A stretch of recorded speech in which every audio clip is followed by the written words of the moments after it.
तो चलिए हम लोग एक बार फिर से न्यू पेपर पे आ चुके हैं और ये पेपर एपीएसडीसी का है। तो अभी रिसेंटली ये पेपर हुआ है प्री बोर्ड 23-24 आप देख रहे हैं यहाँ पे। तो इस पेपर का ये फर्स्ट पार्ट है जिसमें हम लोग सेक्शन ए डिस्कस करेंगे। और सेक्शन ए में आपको पता है 16 ऑब्जेक्टिव प्रॉब्लम्स होते हैं। तो वही 16 ऑब्जेक्टिव प्रॉब्लम्स क्या है और उसका सोल्यूशन क्या होगा हम लोगों को यहाँ पे चेक करना है। तो चलिए हम लोग जल्दी जल्दी उसका आंसर देख लेते हैं। क्वेश्चन नंबर 1 है the charge required for the reduction of 1 mole of MnO4 minus two MnO2 is. अब यहाँ पे जब बोलेगा MnO4 माइनस को चेंज करना है MnO2 में, तो तुरंत आपके माइंड में आ जाना चाहिए कि ये रिएक्शन बेसिक मीडियम में हो रहा होगा। क्योंकि अगर रिएक्शन एसिडिक मीडियम में होता है तो MnO4 माइनस चेंज होता है Mn2 प्लस में। तो चलिए इसको बेसिक मीडियम में बैलेंस करिए। आपको इलेक्ट्रॉन जितना यहाँ पे बैलेंस करने में यूज होता हुआ दिखेगा उतना ही चार्ज हम लोग यहाँ पे लिख देंगे। तो ठीक, आपको लिखना है MnO4 माइनस और इसको चेंज कर देना है MnO2 में। मैग्नीज बराबर हो चुका। ऑक्सीजन यहाँ पे 2 ज्यादा है और आपको पता है बेसिक मीडियम में जब बैलेंसिंग करते हैं तो जिधर ऑक्सीजन ज्यादा होता है पहले उधर उतना ही जोड़ना होता है वाटर, और उसके बाद फिर उसका डबल अमाउंट में OH जोड़ना होता है अपोजिट साइड। अब यहाँ पे हाइड्रोजन ऑक्सीजन सब बैलेंस हो चुका है। अब आपको बैलेंस करना है चार्ज। तो टोटल चार्ज इस साइड आपको दिख रहा होगा 4 नेगेटिव और इधर चार्ज आपको दिख रहा है 1 नेगेटिव। तो जब यहाँ पे 3 इलेक्ट्रॉन आप और ऐड कर दोगे तो दोनों तरफ चार्ज बराबर हो जाएगा। मतलब यहाँ पे जो आपको रिक्वायर होगा चार्ज वो होगा 3 फेरेड। इसका आंसर है बी। क्वेश्चन नंबर 2 है which of the following can not reduce Fehling solution. Fehling solution को कीटोन रिड्यूस नहीं करता, एल्डिहाइड सारे रिड्यूस करते हैं। इसके अलावा जो एसिड होता है एसिड में केवल एक एसिड इसको रिड्यूस करता है and that acid is formic acid. इसके अलावा कोई एसिड रिड्यूस नहीं करेगा, यानी जितने एल्डिहाइड होंगे और एसिड में फार्मिक एसिड ये इसको रिड्यूस करेगा, बाकी रिड्यूस नहीं करेंगे। फार्मिक एसिड रिड्यूस कर देगा, फार्मेल्डिहाइड रिड्यूस कर देगा, एस्टेल्डिहाइड रिड्यूस कर देगा, एस्टिक एसिड रिड्यूस इसको नहीं करेगा। इसलिए इसका आंसर हो जाएगा बी। इसका थर्ड है which of the following biomolecule is insoluble in water. यहाँ पे जितने बायोमॉलिक्यूल हैं उसमें आपको एक ऑप्शन दिख रहा होगा किरेटिन। जो किरेटिन है वो क्या है, एक स्पेशल टाइप का प्रोटीन है जो कहाँ पाया जाता है, हेयर के अंदर पाया जाता है, नेल में पाया जाता है, हॉर्न में पाया जाता है, फेदर्स में पाया जाता है। और ये ऐसा प्रोटीन है जो वाटर सॉल्युबल नहीं होता है, इसलिए इसका आंसर आपको लिख देना है किरेटिन। क्वेश्चन नंबर 4 है which of the following reagent can use to prepare ketone from acid chloride. Acid chloride आप समझ रहे होगे CH3COCl होता है। अब यहाँ पे इसको कीटोन में चेंज करने का मतलब क्या है, CH3COCH3 बनाना है, यानी आपको यहाँ पे एल्काइल ग्रुप अटैच कराना है। अब एल्काइल ग्रुप को अटैच कराने वाला यहाँ पे दो है, एक ग्रिगनार्ड रिएजेंट है और एक है डाईमिथाइल कैडमियम। लेकिन ग्रिगनार्ड रिएजेंट के साथ प्रॉब्लम क्या है कि ये रिएक्शन इस एसिड क्लोराइड के साथ नहीं करता, उसको चाहिए एल्डिहाइड, कीटोन या फिर कोई भी नाइट्राइल। और यहाँ पे एसिड क्लोराइड है इसलिए ग्रिगनार्ड रिएजेंट हम लोग नहीं लिखेंगे, तो हम लोग लिख देंगे डाईमिथाइल कैडमियम। और जब इसका रिएक्शन आप कराते हो डाईमिथाइल कैडमियम के साथ तो ये एक CH3 को यहाँ पे अटैच करा देगा और बन जाता है आपका प्रोडक्ट कीटोन। इसलिए ये इसका बेस्ट तरीका हो जाएगा। इसका ऑप्शन लिख दोगे सी। क्वेश्चन नंबर 5 है which of the following are arranged in decreasing order of dipole moment. अब डाइपोल मोमेंट आपको पता है होता है चार्ज इनटू डिस्टेंस, यानी यहाँ पे चार्ज भी मैटर करता है और डिस्टेंस भी मैटर करता है कि चार्ज कितने डिस्टेंस पे है। तो यहाँ पे केमिस्ट्री में चार्ज का मतलब तो हो गया इलेक्ट्रोनेगेटिविटी, जिसका इलेक्ट्रोनेगेटिविटी जितना ज्यादा होगा उसके पास चार्ज उतना ही ज्यादा होता है। तो पहले तो इलेक्ट्रोनेगेटिविटी चेक करना है और साथ में डिस्टेंस को भी चेक कर लेना है। तो सबसे ज्यादा इलेक्ट्रोनेगेटिव एलिमेंट तो होता है फ्लोरीन। लेकिन फ्लोरीन के साथ प्रॉब्लम क्या है कि इसकी साइज होती है बहुत ज्यादा छोटी, और साइज छोटी होगी तो डिस्टेंस थोड़ा सा यहाँ पे कम होगा। जब दोनों इफेक्ट को एक साथ आप कंक्लूड करते हो तो वहां पे क्लोरीन का आपको लगता है डाइपोल मोमेंट बहुत ज्यादा होता है, इसलिए सबसे पहले नंबर पे क्लोरीन आता है, उसके बाद फिर फ्लोरीन, ब्रोमीन और आयोडीन आते हैं। यही ऑर्डर आपको चेक कर लेना है। तो सबसे ज्यादा होगा क्लोरीन, उसके बाद फ्लोरीन, उसके बाद ब्रोमीन। इसका ऑप्शन बी हो जाएगा करेक्ट। क्वेश्चन नंबर 6 है match the property given in column 1 with the metals given in column 2। यहाँ पे कुछ प्रॉपर्टी लिखा गया है और यहाँ पे मेटल लिखे गए हैं। तो पहला है element with highest second ionisation enthalpy. Second ionisation enthalpy का मतलब हो गया कि दूसरा इलेक्ट्रॉन ये बहुत आसानी से देगा नहीं। Means after releasing one electron the configuration shown by the metal is stable configuration. और यहाँ पे जब आप क्रोमियम का कॉन्फ़िगरेशन करोगे तो आएगा 3d5 और 4s1। और जब आप कॉपर का करोगे तो आएगा 3d10 और 4s1। इन दोनों का जब सेकंड इलेक्ट्रॉन रिलीज करोगे तो उसके लिए कॉन्फ़िगरेशन स्टेबल मिलेगा, इसलिए सेकंड इलेक्ट्रॉन ये आसानी से नहीं देंगे। तो इसके आंसर में आपका क्रोमियम भी हो सकता है, कॉपर भी हो सकता है, लेकिन हाईएस्ट बोला हुआ है इसलिए आपको कॉपर के साथ जाना चाहिए। तो इसका आंसर होगा पहले का सी। इसके बाद है element with highest third ionisation enthalpy. अब अगर जिंक का कॉन्फ़िगरेशन करोगे तो आएगा 3d10 और 4s2। ये दो इलेक्ट्रॉन तो आसानी से रिलीज करेगा, लेकिन थर्ड इलेक्ट्रॉन के लिए इसका भी कॉन्फ़िगरेशन हो गया है स्टेबल, तो ये भी आसानी से इलेक्ट्रॉन को रिलीज नहीं करेगा। तो इसका आंसर होना चाहिए जिंक। उसके बाद है यहाँ पे मेटल कार्बोनिल्स बनाना है, और यहाँ पे कार्बोनिल्स 6 लगाने हैं, तो ऐसा आपका कार्बोनिल बनाता है कोबाल्ट, ये फिक्स है, यानी थर्ड का ए होना चाहिए। And the element with highest heat of atomisation. Enthalpy of atomisation depend करता है नंबर ऑफ अनपेयर्ड इलेक्ट्रॉन पे। तो जिसका अनपेयर्ड इलेक्ट्रॉन जितना ज्यादा होगा वो उतना ही ज्यादा यहाँ पे मेटालिक बॉन्ड बनाता है। And if the metallic bond is stronger then it is very difficult to break the metallic bond and convert the whole crystal into atom. तो इसका आंसर मेरे हिसाब से क्रोमियम होना चाहिए, यानी पहले का होना चाहिए यहाँ पे सी, दूसरे का होना चाहिए यहाँ पे डी, तीसरे का होना चाहिए ए, और चौथे का होना चाहिए बी। ये ऑप्शन आपको चेक करना है। तो पहले का सी, दूसरे का डी, तीसरे का बी, चौथे का, ये आपका ऑप्शन यहाँ पे सही नहीं है। और पहले का सी और दूसरे का डी और कहीं नहीं दिख रहा है। अगर हम सी ऑप्शन को चेक करें तो यहाँ पे लिखा है पहले का बी, मतलब क्रोमियम को अगर हम ऐसा मान लें, सेकेंड डी, फिर थर्ड हो जाएगा ए, चौथा हो जाएगा सी। यानी कि आपको लिखा हुआ है कि जो element with highest heat of atomisation है वो कॉपर है। तो ऐसा तो होता नहीं है, एक्सेप्शनल केस है कॉपर के साथ कि उसका हीट ऑफ एटमाइजेशन ज्यादा होता है। उसके पीछे एक रीजन है कि उसका जो हीट ऑफ हाइड्रेशन है, वो हीट ऑफ हाइड्रेशन इसका होता है थोड़ा कम। और हीट ऑफ हाइड्रेशन कम होने की वजह से इसका एटमाइजेशन बहुत ज्यादा होता है, क्योंकि वो आसानी से कॉपर सॉलिड से कॉपर एक्वस में कन्वर्ट नहीं हो पाता।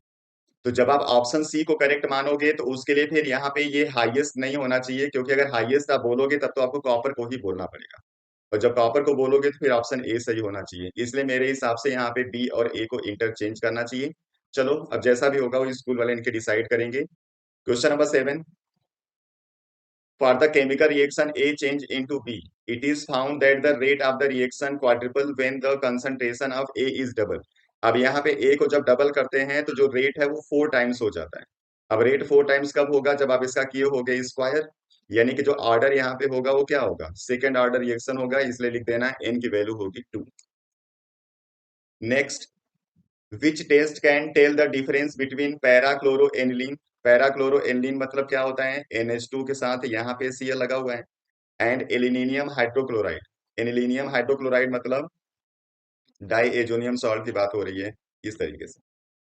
तो इसमें कह रहा है कि कौन सा टेस्ट है जो इसको आसानी से डिस्टिंग्विश कर पाएगा। सैंडवेयर नहीं करेगा, कार्बाइल अमाइन भी नहीं करेगा, AgNO3 और NaSCO3।